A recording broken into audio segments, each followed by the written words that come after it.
ದೇಶ ವಿಭಜನೆಯ ಭಾಷೆ ಅಂತ ಮೋದಿ ಅವರು ರಾಜ್ಯಸಭೆಯಲ್ಲಿ ಪ್ರಸ್ತಾಪ ಮಾಡಿದ್ದಾರೆ. ಈಗ ನಿಮ್ಮ ಹೋರಾಟ ರಾಜ್ಯದ ನ್ಯಾಯಸಮ್ಮತವಾದಂಥ ಹಕ್ಕುಗಳನ್ನು ಬೇಡಿಕೆ ಮಾಡಿದ್ರೆ ಫೆಡರಲ್ ಸ್ಟ್ರಕ್ಚರಲ್ಲಿ ಹೇಗೆ ಆ ಥರ ಪರಿಭಾವಿಸ್ತಿರೋದು?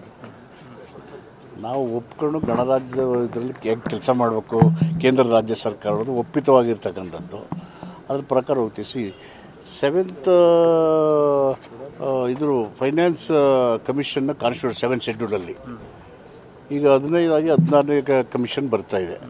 14ನೇ ಕಮಿಷನಲ್ಲಿ ಇದ್ದಂಥ 4.5% 3ಗೆ ಇಳಿಸಿದ ಮೇಲೆ ನಮಗೆ 1,80,000 ಕೋಟಿ ನಷ್ಟ ಆಗಿದೆ.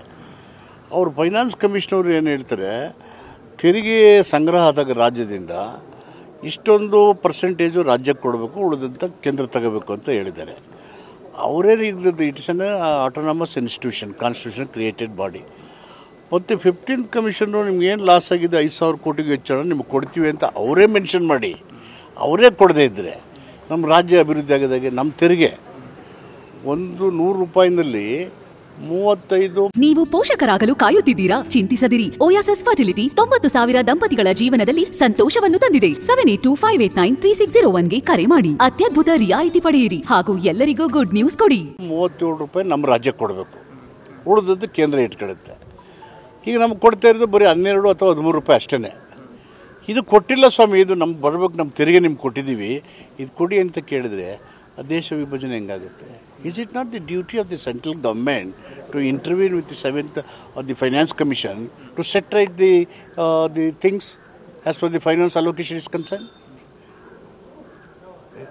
Though it is created constitutionally, the union government has to intervene. Planning ಮಾಡೋರು ಯಾರು, ಕಮಿಷನ್ ಅಪಾಯಿಂಟ್ಮೆಂಟ್ ಮಾಡೋರು ಯಾರು ನೋಡ್ಕೋಬೇಕಲ್ವಾ? ಮತ್ತು ರಾಜ್ಯ ಹೆಂಗೆ ಎಲ್ಲ ಸಮಾನಾಂತರವಾಗಿ ಬೆಳೆದು ದೇಶ ಸಮೃದ್ಧ ಆಗೋದು ಹೆಂಗೆ?